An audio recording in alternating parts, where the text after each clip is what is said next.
Welcome to the Defense Academy YouTube channel. I am Akshay Maurya. So today will be a second lecture on polity on Abhinandan series, as we have completed our first lecture on historical background of Indian Constitution. Today will be the second lecture in which we will study or talk about some important facts of making of Indian Constitution, which is the important one, क्योंकि maximum question वहाँ से आ जाते हैं. कभी कभी हम polity में देखते हैं जैसे डायरेक्ट डेट्स, जो डेट्स पूछ ली जाती है वो वहाँ से निकाल ली जाती है. फैक्ट्स कुछ आ जाते हैं कि कौन का कब कहाँ कैसा रहा. ठीक है, यहाँ तक अभी तक की जो हमारा हिस्टोरिकल बैकग्राउंड की सीरीज़ है जो कि हमने पढ़ रखी थी, वो आप सभी को पता है कि हमने कहाँ से ख़त्म करी. तो मेन जो हमारी पॉलिटी होगी, वर्डिंग्स, जो भारतीय संविधान की वर्डिंग्स है, वो लेक्चर 3 से चालू होगी, जिसमें हम प्रियम्बल और साइलेंट फीचर्स वगैरह भी देख लेंगे, है ना. यहाँ से एक चीज़ और रह जाती है कि सर अब हम लेक्चर 2 में हैं, तो मैं पहले बता दे रहा हूँ लेक्चर 2 कंप्लीट होने के बाद जो लेक्चर 3 रहेगा प्रियम्बल, उसमें हम प्रैक्टिस सेशन करेंगे लेक्चर 1 और लेक्चर 2 के, और वो आप सभी को आंसर करने हैं, ध्यान रखिएगा. तो हमने अभी तक क्या पढ़ा? Making of constitution. Making of constitution में से हिस्टोरिकल बैकग्राउंड में जो हमने पढ़ा है, ये अभिनंदन साहब की फ़ोटो है जो हमने इस बार हमारा मोनो रखा है इस सीरीज़ का. तो बिल्कुल इनकी तरह आप एफर्ट्स लगाएं, और भारत को बिल्कुल ऐसे ऑफिसर्स की ज़रूरत है.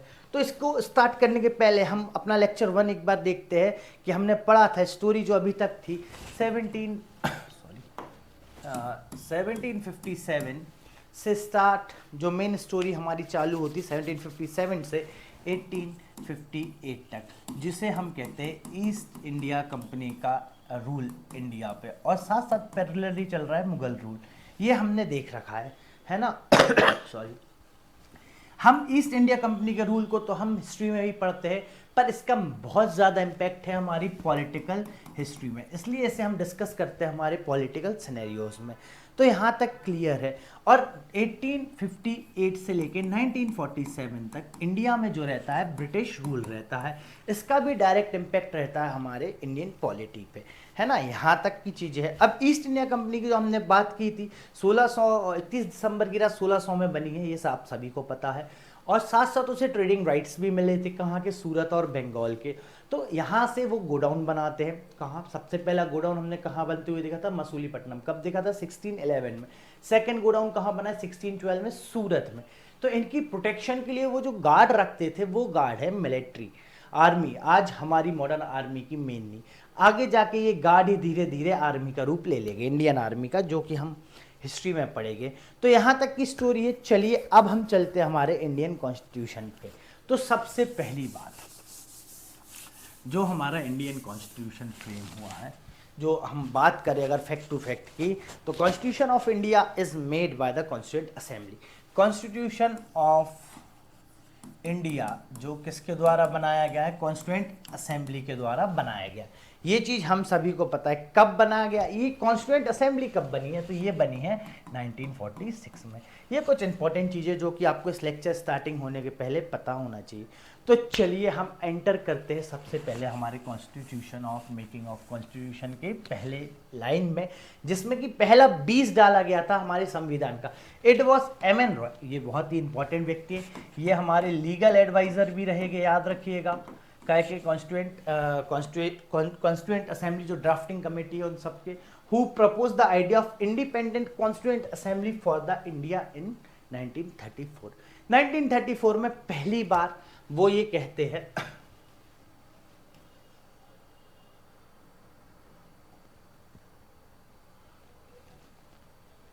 1934 में वो पहली बार ये कहते हैं कि कॉन्स्टिट्यूंट असेंबली होनी चाहिए.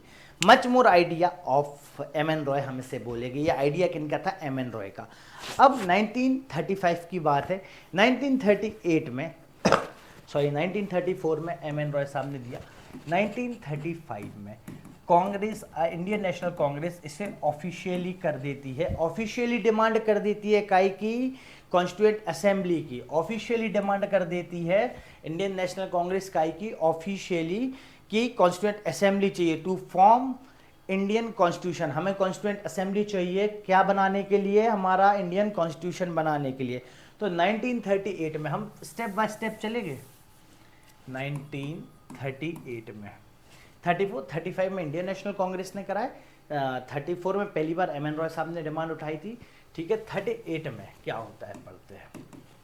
35 38 1938 में नेहरू साहब डिक्लेयर करते हैं constitution must be frame without outside interference by an constituent assembly elected on the basis of adult franchise. क्या बात करते हैं 1938 में वो कि चलिए थोड़ा बैकग्राउंड प्रिपेयर कर लेते। 1938 में जेएल नेहरू, हमारे first prime minister JL Nehru साहब क्या बोलते हैं कि कॉन्स्टिट्यूशन ऑफ इंडिया बनना चाहिए। कॉन्स्टिट्यूशन ऑफ इंडिया कैसे बनेगा, आउटसाइड इंटरफेरेंस के, बाहरी इंटरफेरेंस नहीं चाहिए, और जो कॉन्स्टिट्यूएंट असेंबली के जो मेंबर्स होंगे वो इलेक्टेड होंगे किस बेसिस पे, यूनिवर्सल अडल्ट फ्रेंचाइजी। शायद ये उस समय पॉसिबल नहीं हुआ होगा, तो इसे हम आगे समझेंगे क्यों नहीं हुआ, किस वजह से नहीं हुआ, ठीक है। अब यहाँ से आ जाओ और ध्यान रखिएगा जो हमारी कॉन्स्टिट्यूएंट असेंबली है वो यूनिवर्स अडल्ट फ्रेंचाइजी पे इलेक्टेड नहीं है ना, इतना ध्यान रखिएगा क्योंकि उस समय इंडियन कॉन्स्टिट्यूशन लागू नहीं हुआ था। अब आ जाती है बात 1938 से उठ के 1940 पे। 1940 बहुत ही इंपॉर्टेंट टाइम था हमारे लिए। क्या था, अगस्त्या ऑफर था। क्या है 1940 में हमारा अगस्त्या ऑफर है। इस ऑफर में कुछ एक चीज हुई। क्या चीज हुई, सबसे बड़ी बात 1940 में डिमांड फॉर कॉन्स्टिट्यूशन मान ली गई। डिमांड ऑफ कॉन्स्टिट्यूशन मान ली गई किनके द्वारा, ब्रिटिशर्स के द्वारा। फर्स्ट टाइम कब, अगस्त्या ऑफर में 1940। इसके बाद 1942 आता है। ध्यान रखिएगा वर्ल्ड वॉर 2 का टाइम चल रहा है, साथ साथ क्विट इंडिया मूवमेंट भी चल रहा है ना 1942 में। ये है तो एक क्रिप्स, स्टैनफोर्ड क्रिप्स है, आप सभी जानते हो स्टैनफोर्ड क्रिप्स। क्रिप्स साहब एक ड्राफ्ट प्रस्तुत करते हैं भारत में, एक ड्राफ्ट लाते हैं ब्रिटिश इंडिया का, जिसमें प्रपोजल रहता है कि भाई हम वर्ल्ड वॉर के बाद British government on the framing of the independent constitution to be adopted after the world war। World war के बाद ब्रिटिश गवर्नमेंट आपको अपना इंडियन कॉन्स्टिट्यूशन बनाने की आज़ादी देगी, और ये प्रपोजल रिजेक्ट हो जाता है। इस प्रपोजल को रिजेक्ट कौन करता है, याद रखिएगा मुस्लिम लीग इस प्रपोजल को रिजेक्ट कर देती है। तो इस वजह से ये प्रपोजल पास नहीं हो पाता है। यहाँ तक की कहानी सभी को क्लियर है, हम आ चुके हैं 1942 तक। यहाँ से हम चलेंगे सीधा 1942 के बीच में 1946, जो कि हमारा मेन एक्चुअल टारगेट है आज के लेक्चर का। 1946 constituent assembly was constituented. Constituent assembly constitute हुई है कब, 1946 में।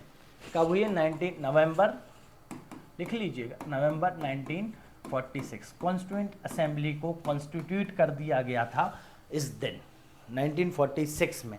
और किस स्कीम या किस मिशन के तहत फॉर्मुलेट हुई है ये कॉन्स्टिट्यूएंट असेंबली हमारी, तो याद रखिएगा कैबिनेट मिशन प्लान के तहत इसे हमने कॉन्स्टिट्यूट किया है। अब व्हाट इज कैबिनेट मिशन, तो ये मेंशन है पीडीएफ ना। The constituent assembly was formed as per the guideline suggestion by the cabinet mission 1946। कब बनी है, नवंबर 1946 को। The mission was headed by Pethick Lawrence, ये नाम याद रखिएगा, including 2 other member apart of him, Stafford Cripps and A V Alexander. ये 3 लोगों के नाम याद रखिएगा। इस समय वाइस रॉय कौन है, हमारे लॉर्ड वेबल साहब है वाइस रॉय।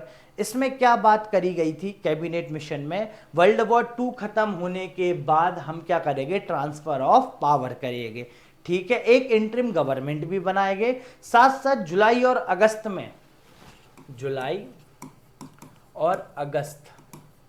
1946 में इलेक्शन हो गए। किस लिए हो गए, कॉन्स्टिट्यूएंट असेंबली के मेंबर्स को इलेक्ट करने के लिए हम क्या करेंगे, इलेक्शन करवाएंगे। यहाँ तक की कहानी आप सभी को क्लियर है। द टोटल स्ट्रेंथ ऑफ, ये चीज़ हम आगे समझते हैं थोड़ा सा, और यहाँ से हम अपने डेप्थ में उतरेंगे जिससे आप सभी को कोई दिक्कत ना हो, ठीक है। अब आ जाती है बात कहाँ की, टोटल स्ट्रेंथ की।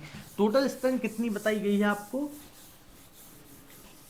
Total strength of assembly was 389, however the after the partition was 229। इसे हम आगे समझ लेंगे 299 वाला फॉर्मूला। पहले हम समझते हैं कॉन्स्टिट्यूएंट असेंबली। कॉन्स्टिट्यूएंट असेंबली बनती है, कितने मेंबर की बात है? 389। फर्स्ट ऑफ ऑल 389 मेंबर्स की बात है, तो कहां से कितने मेंबर आएंगे? 296 मेंबर आएंगे। ध्यान रखिएगा 296 मेंबर आएंगे ब्रिटिश इंडिया से, ठीक है, यहां कोई डाउट मत रखिएगा। और बाकी 93 मेंबर्स जो रहेंगे वो रहेंगे प्रिंसली स्टेट से हमारे, ठीक है। अब यहाँ पे एक सिलेक्शन प्रोसीजर रहेगा इनका भी, वो जो हम समझते हैं। तो ये 296 मेंबर्स जो है ब्रिटिश इंडिया के, वो कहाँ से आएंगे? तो वो आएंगे 11 प्रोविंस थी उस समय और 4 कमिश्नरेट थी, किनकी? ब्रिटिश इंडिया में, ठीक है, यहाँ से आएंगे ये। और 389 में ध्यान रखिएगा बांग्लादेश और पाकिस्तान भी इंक्लूडेड है अभी, है ना, ये इंक्लूडेड है। 389, 296 ब्रिटिश इंडिया, ये लोग इंक्लूडेड है। और अब प्रिंसली स्टेट को मैं एक बार क्लोज कर दूंगा, फिर अपन एंटर करेंगे ब्रिटिश इंडिया के मेंबर्स पे। तो प्रिंसली स्टेट का जो था वो था नॉमिनेट। ये प्रिंसली स्टेट क्या करेंगे? नॉमिनेट करेंगे अपने मेंबर्स को, ठीक है। नॉमिनेशन किस बेसिस पे होगा? पॉपुलेशन के बेसिस पे। ऐसा पॉपुलेशन था कि पर 10 लाख एक मेंबर होगा, ठीक है, ध्यान रखिएगा। पर इस नॉमिनेशन से प्रिंसली स्टेट क्या रहते हैं? आते नहीं है, स्टे अवे रहते, दूरी बनाए रखते हैं। यहां तक की कहानी आप सभी को क्लियर हो गई होगी मेरे हिसाब से।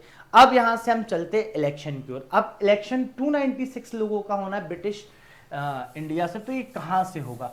तो इसमें सब first of all Muslims, Sikh और जर्नल, 3 कैटेगरी बनाई गई, जिनके लिए मुस्लिम और सिख के लिए क्या रहा है? सीट रिजर्व्ड रही, इसमें डाउट मत रखिएगा, सीट रिजर्व्ड रही, है ना। अब इनका होगा इलेक्शन, ये हो गए इलेक्ट, क्या हो गए? इधर लिख देता हूं, ये हो गए इलेक्ट। इनका इलेक्शन कब होगा? जुलाई से अगस्त के बीच में। ध्यान रखिएगा इनका इलेक्शन होगा जुलाई से अगस्त के बीच में। कब होगा? जुलाई से अगस्त 1946 के टाइम पे, कॉन्स्टिट्यूएंट असेंबली बनाने के लिए, ठीक है। अब कहां से कितने मेंबर आएंगे, क्या आएंगे, इसे मैं आपको ये रब करके समझा देता हूं जिसमें इजी है। अब मेंबर इलेक्ट हो चुके हैं, इलेक्शन हो चुका है, ठीक है, ध्यान रखिएगा। तो मेंबर, सबसे पहली चीज सीधी सिंपल बात है, मैं मेंबर का लिख देता हूं। 208 मेंबर आएंगे कहां से? कांग्रेस से, ध्यान रखिएगा, ठीक है। 208 मेंबर आएंगे कांग्रेस से, 73 मेंबर्स आएंगे मुस्लिम लीग से और 15 मेंबर रहेंगे इंडिपेंडेंट। ये रहेगा फॉर्मुलेशन 296 लोगों का, है ना। अब 9 दिसंबर 1946 फर्स्ट टाइम, इसको अपन आगे समझेंगे 299 को, है ना। The election from assembly took place in July August 1946. The process was completed on November 1946. देखिए मैंने कहा था नवंबर 1946 का कॉन्स्टिट्यूएंट असेंबली रही। The first meeting of assembly took place on 9 December 1946. Was attended by 211 member. याद रखना 211 मेंबरों के द्वारा इसे अटेंड किया गया था 9 दिसंबर की मीटिंग को। क्यों 211? क्यों? अब देखो मुस्लिम लीग से 73 माइनस कर दोगे, इससे बॉयकॉट किया था, बॉयकॉटेड बाय मुस्लिम लीग। याद रखना फर्स्ट जो मीटिंग थी कॉन्स्टिट्यूएंट असेंबली को, उसे बॉयकॉट करा गया था किनके द्वारा? मुस्लिम लीग के द्वारा। Doctor Satyendra Nath Sinha became the temporary president assembly following the on French practice. What is this French practice? चलो इसको पहले एक चीज याद रखना, इसके पहले जिनने फर्स्ट पर्सन है ना, फर्स्ट पर्सन टू क्या है? First person to address constituent assembly was JP Kripalani साहब, याद रखना जेपी कृपलानी साहब was the first person to address the constituent assembly, इसमें गलती मत करना, ठीक है। इनके बाद जेपी सच्चिदानंद सिन्हा जी को हम टेम्पररी प्रेसिडेंट सुन लेते हैं। फ्रेंच प्रैक्टिस, फ्रेंच प्रैक्टिस क्या है? फ्रेंच में एक प्रैक्टिस होती है, जब भी लॉ मेकर्स मिलते हैं ना, तो उनमें से जो सबसे सीनियर होता है फर्स्ट डे, तो उसे वो प्रेसिडेंट बना देते, फिर वो हेड चुनता है, ठीक है, यहां तक कोई दिक्कत नहीं।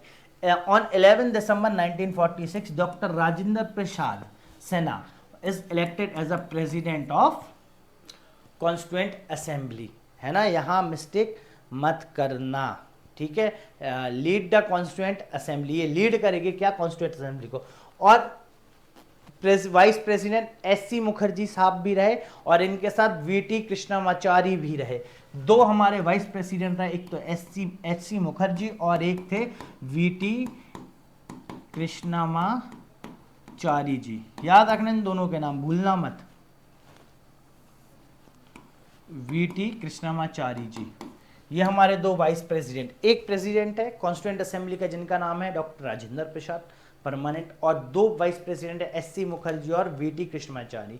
Sir BN. Roy was appointed the constitutional adviser of the assembly, याद रखिएगा कॉन्स्टिट्यूशन एडवाइजर है सर बी.एन. राव, इसमें गलती मत करिएगा। अब हम यहां से चलते हैं, यहां तक की कहानी क्लियर हो गई है, हम 11 दिसंबर तक की रात को आ गए हैं। 13 दिसंबर की सुबह 1946 Pandit Jawaharlal Nehru move the objective resolution which later became the preamble of the constitution inside the modified form. The resolution was unanimously adopted on 22 January 1947। अब इसमें क्या कहानी है भाई? What is objective resolution? ये था philosophy of the constitution first thing, इसी को आगे जाके हम प्रियम्बल बनाएंगे। और ऑब्जेक्टिव रेजोल्यूशन को हमने अडॉप्ट कब करा है? 22 जनवरी 1947 को, ठीक है, इसमें डाउट मत रखिएगा। अडॉप्ट, यहां तक क्लियर हो गई। अब बात होती है सारी चीजों की, है ना। इसके पहले दो तीन चीजें और है जो हमें समझनी है।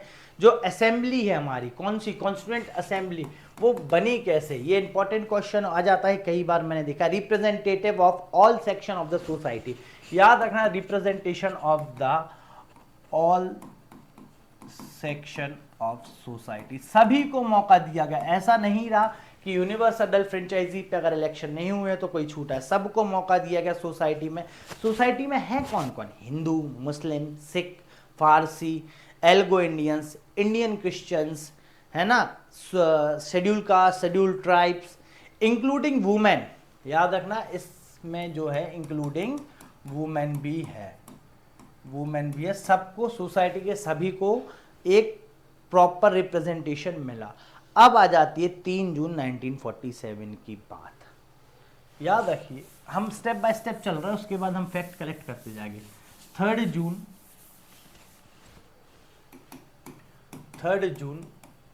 1947 क्या होता है इस दिन? माउंट बैटन प्लान आता है। क्या आता है? Mountbatten plan. किस लिए आया था? Partition of India. याद रखना, कोई आपसे पूछ ले तो आपको बताने में सरल रहे। अब वो 229 वाला जो अपन ने कॉन्सेप्ट छोड़ा था ना, 299 वाला, अब यहां से कैच करोगे तुम, ठीक है। फिर आता है इंडियन इंडिपेंडेंस एक्ट 1947। इसमें क्या होता है? इसमें कुछ एक हुआ है। इसमें क्या हुआ है? कॉन्स्टिट्यूएंट असेंबली को क्या है? सॉवरेन बॉडी बोल दिया जाता है, इंडिया की सॉवरेन बॉडी बना दिया जाता है। याद रखिएगा, सॉवरेन बॉडी, ठीक है। इस अब देखो, इंडिया का माउंट बैटन प्लान का के लिए पार्टीशन, इंडिया पाकिस्तान अलग हो गया, है ना। तो अब क्या होगा? After independence act, after Indian independence act क्या होगा? मुस्लिम लीग विड्रॉ करेगी। कहां से? मुस्लिम लीग विल विड्रॉ कहां से? कॉन्स्टिट्यूएंट असेंबली से। तो इनिशियल स्टार्टिंग में कॉन्स्टिट्यूएंट असेंबली के 389 मेंबर्स थे। तो वो पहले पेज पे चलते अपन, ये वाले 389 मेंबर्स थे मुस्लिम लीग को मिला के। अब कितने? 299। ये 299 मेंबर कैसे आए? क्योंकि विड्रॉल कर लिया मुस्लिम लीग से, ठीक है। मुस्लिम लीग के मेंबर कितने थे? 73 मेंबर्स ने विड्रॉल कर लिया। तो अब कितने बचे हमारे पास? 299 मेंबर। ये ही वो लोग हैं जो भारत का संविधान बनाएंगे। ये ही टोटल स्ट्रेंथ रहेगी भारतीय कॉन्स्टिट्यूएंट असेंबली की, और ये फ्रेम करेगी अब भारत का संविधान, ठीक है। तो अब इसमें क्या रहेगा? 296 आएंगे कहाँ से, जो 296 थे और 93 था, यही था ना फॉर्मेट जब हमने आगे समझा था। तो अब कितने बचेंगे, इसमें बचेंगे 229 और इसमें बचेंगे मात्र 70। कुछ जो हमारे प्रिंसली स्टेट है वो पाकिस्तान के पास चले जाएगी, कुछ ब्रिटिश इंडिया के प्रोविंस और कमिश्नरेट पाकिस्तान के पास चली जाएगी। तो 229 क्या हमारे प्रोविंस वाले स्टेट्स है जो आके आगे मॉडर्न इंडिया के स्टेट बनेंगे, और 70 क्या हमारे प्रिंसली स्टेट है। इस इंडियन इंडिपेंडेंस एक्ट के बाद प्रिंसली स्टेट के पास ऑप्शन नहीं बचा कि वो भारत को छोड़े, इसलिए वो भारत में विलय होगा। ये है 229 वाली कहानी। अब इंडियन इंडिपेंडेंस एक्ट आते ही साथ कॉन्स्टिट्यूएंट असेंबली के ऊपर दो जिम्मेदारी आ गई थी। ठीक है, क्या क्या आ गई थी, एक तो भारत का संविधान बनाना ही है, साथ साथ क्या करना है हमें, लेजिस्लेटिव बॉडी भी है। अब कॉन्स्टिट्यूएंट असेंबली किस रूप में आ चुकी है हमारी, दो रूप में। पहला इंडियन इंडिपेंडेंस एक्ट के बाद फर्स्ट कॉन्स्टिट्यूएंट असेंबली जो है वो तो क्या बना रही है, हमारा कॉन्स्टिट्यूशन। दूसरा वो काम कर रही है लेजिस्लेटिव बॉडी का, क्योंकि अभी हमारी खुद के यहाँ इलेक्शन नहीं हुए हैं, तो इसमें क्या होगा, लेजिस्लेटिव बॉडी बनेगी, है ना। The first parliament of free India या डोमिनियन इंडिया का बोला जाएगा। ठीक है, अब दो चीजें बिल्कुल फैक्ट के साथ याद रखना, इन फैक्ट को पढ़ने के पहले, है ना, इन फैक्ट्स को पढ़ने के पहले। जब भी कॉन्स्टिट्यूएंट असेंबली मिलती थी क्या, कॉन्स्टिट्यूशन बनाने के लिए, तो उसके हेड होते थे कौन, राजेंद्र प्रसाद जी, याद रखिएगा। फिर जब कॉन्स्टिट्यूएंट असेंबली अगर लेजिस्लेटिव वर्क के लिए मिल रही है तो उसके हेड होते थे जीवी मालवांकर साहब। जीवी मालवांकर साहब was the first speaker of India, याद रखिएगा। तो लेजिस्लेटिव बॉडी जब कॉन्स्टिट्यूशन बनाने के लिए मिलेगी कॉन्स्टिट्यूशन बॉडी, तो चेयर कौन करेगा, राजेंद्र प्रसाद। और जब वो लेजिस्लेटिव बॉडी के तौर पे मिलेगी तो चेयर कौन करेगा, जीवी मालवांकर साहब। मतलब एक साइड बन रहा है कॉन्स्टिट्यूशन, दूसरी साइड लॉ मेकिंग। जरूरी है ना, कभी अब आप आज़ाद हो गए, इसलिए इंपॉर्टेंट ये है। अब आ जाओ यहाँ से फैक्ट में। ठीक है, हमारी लास्ट मीटिंग कब हुई है, याद रखिएगा। जो हमारी लास्ट मीटिंग हुई थी जिसमें कॉन्स्टिट्यूएंट असेंबली कॉन्स्टिट्यूशन बनाने वाले काम से मुक्त हो गई थी, 24 जनवरी 1950 को। ठीक है, इसके पहले कुछ काम करे गए हैं किनके द्वारा, हमारे कॉन्स्टिट्यूएंट असेंबली के द्वारा, तो उसको हम पढ़ लेते हैं। These two function continue till 26 नवंबर 1949। दो फंक्शन चलेंगे। अब ये दोनों फंक्शन कब तक चालू रहेंगे, 26 नवंबर 1949 को। जैसे ही 26 नवंबर 1949 को संविधान बन जाएगा तो सिर्फ एक काम बचेगा, लेजिस्लेटिव बॉडी का। यहाँ गलती मत करना। अब चलो हम आगे चलते हैं। ठीक है, अब भैया क्या रेक्टिफाई किया, पहला काम, मैं डेट भी लिखवा दूंगा जिसमें कई बार डेट पूछ ली जाती है, इसमें आप मिस्टेक ना करें। सबसे पहला काम करा उन्होंने क्या, constituent assembly rectified Indian membership of Commonwealth in May 1949। मई 1949 को क्या करा उन्होंने भैया, सबसे पहले रेक्टिफाई करा क्या, हमारा कॉमनवेल्थ का। ठीक है, adopt a national flag. National flag कब अडॉप्ट किया है, देखो इसमें मिस है शायद, हाँ, तो नेशनल फ्लैग कब अडॉप्ट किया हमारे कॉन्स्टिट्यूएंट असेंबली में, किसी को पता हो तो कमेंट बॉक्स में कमेंट करके तुरंत बताओ। तो नेशनल फ्लैग हमने 22 जुलाई 1947 को अडॉप्ट किया। कब किया, 22 जुलाई 1947 को। ठीक है, नेशनल सॉन्ग और नेशनल एंथम कब अडॉप्ट किया है, बहुत अच्छे से ध्यान रखना, कई बार मिस्टेक हो जाती है। नेशनल एंथम जन गण मन जिसे हम कहते हैं नेशनल एंथम, वो किया है अडॉप्ट, 22 जुलाई सही है। ठीक है, 24 जनवरी। नेशनल सॉन्ग और नेशनल फ्लैग जो हमने अडॉप्ट किया वो 24 जनवरी 1950 को किया है। Adopted a national flag on 22 January 1947। ठीक है, ये तीन आखिरी तीन काम करे हैं। और उनने साथ साथ एक चीज और है, कॉन्स्टिट्यूएंट असेंबली ने एक काम और किया, elected the first president of India, याद रखना, राजेंद्र प्रसाद ऑन 24 जनवरी 1950। 24 जनवरी 1950 को हमारे फर्स्ट प्रेसिडेंट ऑफ इंडिया को इलेक्ट किसने किया है, हमारे कॉन्स्टिट्यूएंट असेंबली ने। ठीक है, अब भाई constituent assembly met for 11 session, took 2 years 11 month 18 days to frame up the constitution, finally draft on set on 41 days into the draft constitution was considered on 142, total amount of incurred around 64 lakhs. The assembly had 15 women member which were reduced to 9 after partition. ठीक है, ये सब normal है। अब यहाँ से जल्दी जल्दी कुछ चीजें जानना चाहो।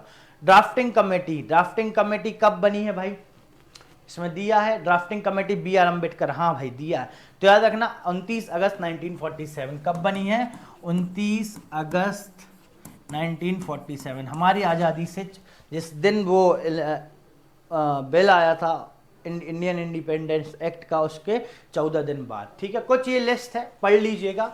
Union power committee head Jawaharlal Nehru, union constitution committee head Jawaharlal Nehru, provincial constitution committee Sardar Patel, drafting committee के हेड है बी आर अम्बेडकर, इस वजह से इनका संविधान से नाम जोड़ा जाता है। इसमें और भी लोग इंक्लूड रहेंगे। Rule of procedure committee doctor Rajendra Prasad, steering committee doctor Rajendra Prasad और फ्लैग कमेटी जेपी कृपलानी साहब। ये कमेटियों का नाम आप याद रख लीजिएगा। और बी एन राव साहब को तो भूलिएगा मत, क्योंकि ये कॉन्स्टिट्यूशनल एडवाइजर है। ठीक है, अब यहाँ से आ जाओ ड्राफ्टिंग कमेटी के कुछ मेंबर्स भी है, अगली स्लाइड में हम पढ़ते हैं। ड्राफ्टिंग कमेटी मेंबर्स, चेयरमैन कौन है, बी आर अम्बेडकर, आलित कृष्णम अय्यर, के M Munshi, Gopal Swami Iyengar, Syed Mohammad Saadulla, N Madhav Rao, T Krishnamachari. अब देखो एन माधव राव इंपॉर्टेंट है, याद रखना। एन माधव राव को रिप्लेस किया है, कितने किया है, बी एल मित्तर ने। कितने रिप्लेस किया है इन्हें, रिप्लेस्ड बाय बी एल मित्तर। क्यों रिप्लेस किया है, इनने रिजाइन करा था अपनी इल हेल्थ के पीछे। ठीक है, टी कृष्णाचारी साहब किसके द्वारा रिप्लेस हुए, ही रिप्लेस्ड डीपी खेतन। क्यों, क्योंकि ये डाइड हो गए थे, हु डाइड इन 1948। ये कुछ इंपॉर्टेंट फैक्ट है। The final draft of constitution was adopted 26 January 1949 and it was content 8 schedule 22 parts and 395 articles. अब इसके पहले एक कहानी जान लो, फाइनल ड्राफ्ट कब हुआ है भाई, चलो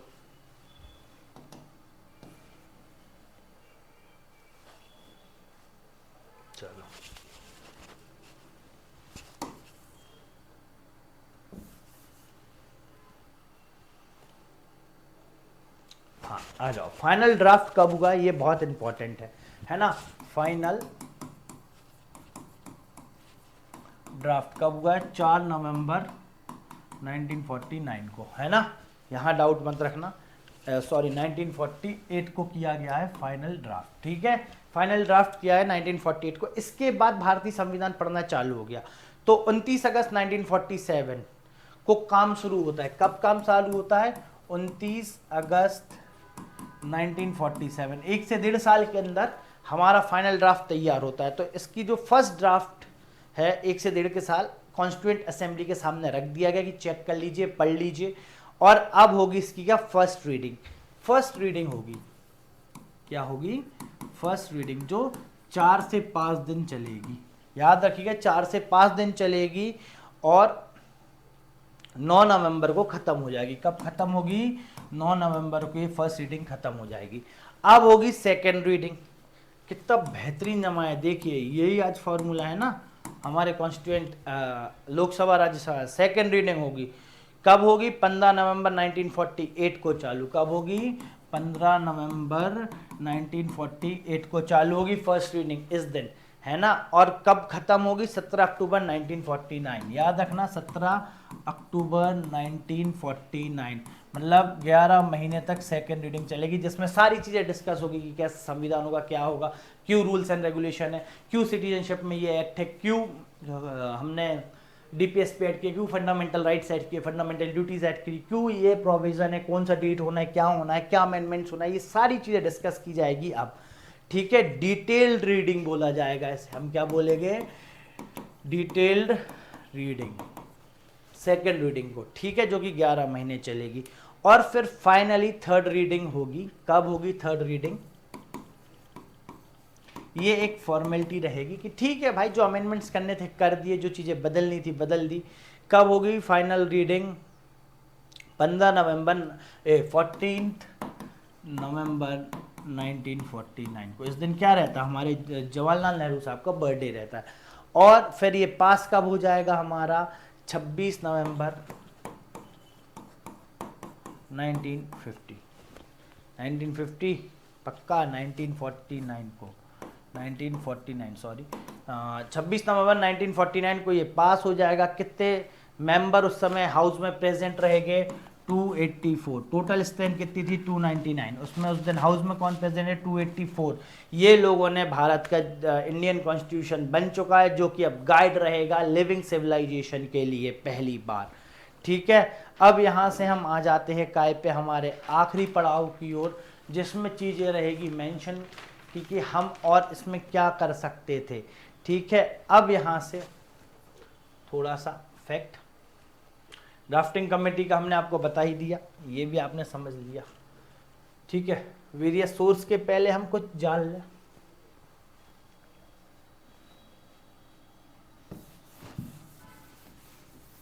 नोट डाउन कर लीजिएगा ये सारी चीजें, इससे ज़्यादा फैक्ट कहीं और नहीं मिल सकते।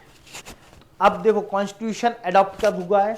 26 जनवरी 1950। हमने 26 जनवरी ही डेट क्यों रखी? 26 जनवरी 1950। इस दिन एक घटना हुई थी। कब हुई थी? इस हिस्ट्री में एक बहुत बड़ी घटना हुई थी लाहौर सेशन में। कब? 1930 में। हमने क्या लिया था? पूर्ण स्वराज की मांग उठाई थी। इस वजह से हमने वेट करा 26 जनवरी 1950 का, बल्कि जो चीज़ ऑलरेडी हम लागू कर सकते थे। हमने कॉन्स्टिट्यूशन को अडॉप्ट कब करा? 26 जनवरी 1949 को, याद रखना। अडॉप्ट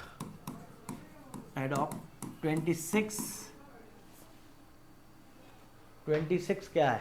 26 नवंबर 1949 को हमने क्या किया है? अडॉप्ट किया है। किसे अडॉप्ट किया? कॉन्स्टिट्यूशन ऑफ इंडिया को, ये भूलिएगा मत।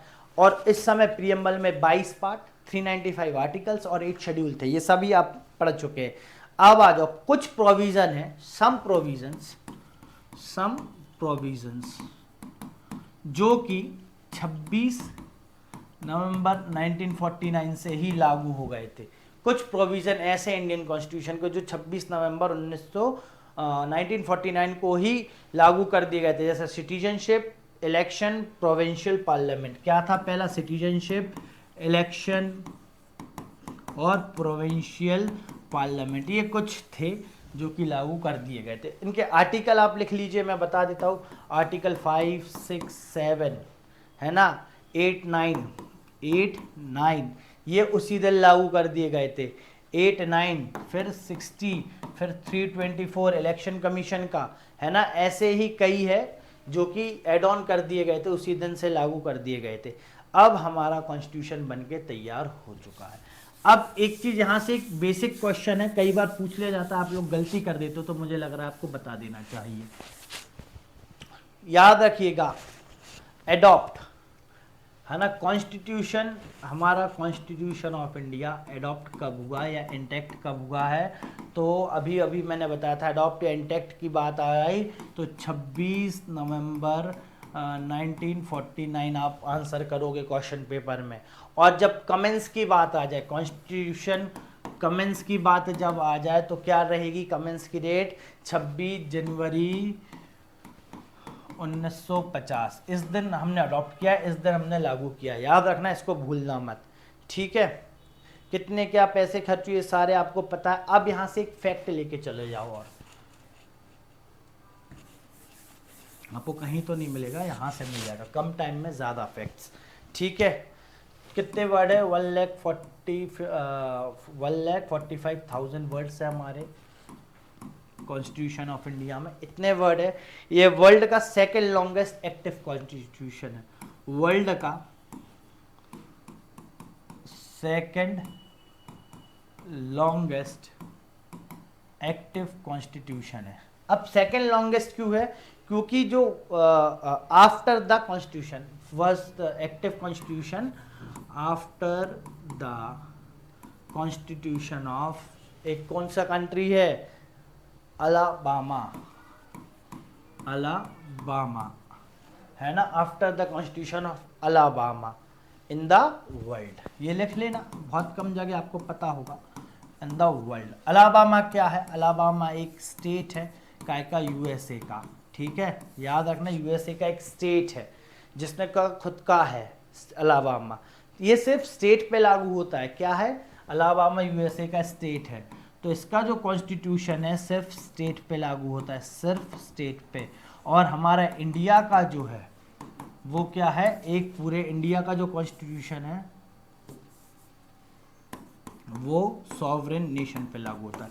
जब जब बात आएगी नेशन की, world largest constitution of nation, तो हम रहेंगे, और जब सॉवरेन नेशन की बात आएगी, सॉवरेन नेशन की, ठीक है, और जब बात आएगी स्टेट की तो आपको याद रखना है सेकेंड लॉन्गेस्ट एक्टिव कॉन्स्टिट्यूशन है हमारा, ठीक है। अब कॉन्स्टिट्यूएंट असेंबली कब तक एग्जिस्ट करेगी, कुछ छोटे छोटे फैक्ट और फिर वाइंड अप करेंगे अपन इस क्लास को। अभी तक मेरे हिसाब से आप जो हम साइकिल पकड़ के चले थे आप समझ रहे होंगे, constituent assembly as a law maker exist, finish हो जाती है, कब फिनिश हो जाती है, यहां तक तो आप समझ ही गए होंगे। कब फिनिश होगी कॉन्स्टिट्यूएंट असेंबली का एक काम, 24 जनवरी 1950, जिस दिन फर्स्ट प्रेसिडेंट ऑफ इंडिया को इलेक्ट किया गया, जो कि है राजेंद्र प्रसाद, है ना। Only work left provincial parliament, एक ही काम बचा था उन्हें, प्रोविंशियल पार्लियामेंट का, जिसको कौन हेड कर रहे थे, हमने बताया था जीवी मावलकर साहब, ये ही काम बचा है। ये काम कब तक, ये काम भी कब खत्म होगा, 17 अप्रैल 1952 को, 17 अप्रैल 1952 को भी ये काम खत्म हो जाएगा। क्यों, क्योंकि पहले तो हमारे कॉन्स्टिट्यूशन बना लिया था 24 जनवरी 1950 को, उस दिन आखिरी बैठक थी कॉन्स्टिट्यूएंट असेंबली की एज अ कॉन्स्टिट्यूशन मेकर। अब आएगी क्या है कि लेजिस्लेटिव वर्क की बात, जैसे हम प्रोविंशियल पार्लियामेंट बोलेंगे, वो कब खत्म हो जाएगा, 17 अप्रैल 1952 को। क्यों हो जाएगा भाई, नवंबर 1951 से लेके फरवरी 1952 तक, हाँ फेब 1952 तक क्या हो गए, इलेक्शन हो गए। किस बेसिस पे हो गए, यूनिवर्सल अडल्ट फ्रेंचाइजी, क्योंकि हमने कहाँ लिख दिया ऐसे कॉन्स्टिट्यूशन ऑफ इंडिया में, अब उस हिसाब से ही चलेगा हमारा देश। और भारत के पहले इलेक्शन हो गए जो कि अपने इलेक्टेड पीपल को भेजे गए, इलेक्टेड पीपल को कहाँ भेजे गए, इलेक्टेड पीपल्स को, भारत के लोगों के द्वारा पीपल मेंबर सेलेक्ट होकर कहाँ जाएंगे, पार्लियामेंट में। अब यहाँ से भारत का आज़ाद पार्लियामेंट लागू होगा और इस दिन से न्यू सिविलाइजेशन स्टार्ट होगी। याद रखना, आज हमने जो किया न्यू सिविलाइजेशन स्टार्ट होगी, तो इससे हम क्या बोलेंगे, Indian constitution 2, Indian constitution is the greatest achievement of modern Indian civilization. क्या है, Indian constitution is the greatest achievement of modern Indian civilization. भूलिएगा मत, इस लाइन को हमेशा याद रखिएगा, क्योंकि उन 299 लोगों ने आपको इतना प्यारा संविधान दिया और इसे हम आगे बढ़ा करते गए। चलिए अब कुछ हम बात करते थे various source of Indian constitution. Sources कहाँ से, अभी तक अगर आप कंटिन्यूस ये लेक्चर देख रहे होगे तो आपको पहला सोर्स तो पता ही होगा, गवर्नमेंट ऑफ इंडिया 1935 से हमने क्या लिया है, फेडरल स्कीम लिए, ऑफिस ऑफ द गवर्नर लिया, जुडिशरी लिए, public service commission, emergency province and administrative details. British constitution से हमने क्या लिया, पार्लियामेंट्री गवर्नमेंट, आगे चल के डिस्कस करेंगे, rule of law, legislative procedure, single citizenship, cabinet system, prerogative writs, parliament privileges and bicameralism, Lok Sabha and Rajya Sabha citizenship. ठीक है, यूएस कॉन्स्टिट्यूशन से हमने फंडामेंटल राइट्स लिए भाई, जो आपको अधिकार देते हैं, जैसे आर्टिकल 21, इंडिपेंडेंस ऑफ जुडिशरी लिए, जुडिशियल रिव्यू लिया है, इम्पीचमेंट ऑफ प्रेसिडेंट लिए, आज तक कोई भी प्रेसिडेंट इम्पीच नहीं हुआ है, removal of supreme court and high court जज and the post of vice president, ये हमने कहाँ से लिए, यूएस कॉन्स्टिट्यूशन से लिए हैं। आ जाओ, आयरिश कॉन्स्टिट्यूशन से क्या लिया, directive principle of state policy, कि भाई सरकार बनी है, सरकार चल रही है, सरकार पहली बार बनी, पता ही नहीं है सरकार कैसे चलानी, तो वो सरकार कैसे चलाएगी, डीपीएसपी को देख के। ठीक है, the nomination of member to the Rajya Sabha and the method of election of president, single transferable vote.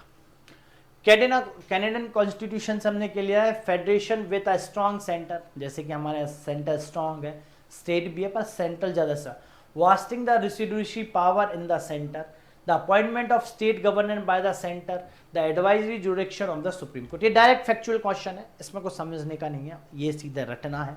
Australian constitution से हमने क्या लिया है, कंकरेंट लिस्ट लिए, फ्रीडम ऑफ ट्रेड लिया, commerce and intercourse, and joint sitting of 2 house of parliament. जब भी कोई बिल पास नहीं होता है तो जॉइंट सिटिंग होती है, याद रखिएगा। विनमार कॉन्स्टिट्यूशन ऑफ जर्मनी से हमने किया suspension of fundamental right during emergency. National emergencies वगैरह जैसे हम लागू करते, फाइनेंशियल इमरजेंसी, तो हम लागू कहाँ से लिए हमने, जर्मन कॉन्स्टिट्यूशन से। Soviet constitution, USSR now Russia, fundamental duties and the idea of justice of social economical political in the preamble. Social economical political, इसको हम बहुत अच्छे से समझेंगे हमारे प्रीएम्बल वाले लेक्चर में। फंडामेंटल ड्यूटीज लिए हमने कहाँ से, यूएसएसआर से। फ्रेंच कॉन्स्टिट्यूशन से क्या लिया, रिपब्लिक वर्ड लिया, and the ideas of liberty equality fraternity in the preamble, जो कि वर्ड लिखा है liberty equality and fraternity in the preamble. South African constitution से क्या लिया, procedure of amendment 368 of the constitution and the election of the member of Rajya Sabha. Japanese constitution से हमने लिया procedure established by law, procedure established by law. इन सारी चीजों को हम बहुत अच्छे से समझेंगे आने वाले लेक्चर में। ये तो हमारा बेसिक था। अब हम यहाँ से चलते हैं हमारे अगले लेक्चर की ओर, जिसे हम प्रीएम्बल बोलेंगे, जो कि आने वाले लेक्चर में हम इसे कंप्लीट करेंगे। तो आज जो हमें समझना था मेकिंग ऑफ कॉन्स्टिट्यूशन, आप समझ गए होंगे कि एक जो सभा है कॉन्स्टिट्यूएंट असेंबली, उनने कितनी मेहनत से 2 साल 11 महीने 18 दिनों में हमारा भारतीय संविधान तैयार करके दिया, जो आज भी 75 ईयर्स के बाद भी हमारे लिए पूरी तरीके से बेस्ट आउट ऑफ बेस्ट है। इसलिए Indian constitution is best out of best. चलिए तो हम अगले हमारे लेक्चर में मिलते हैं। जय हिंद, जब तक अपना ध्यान रखिएगा।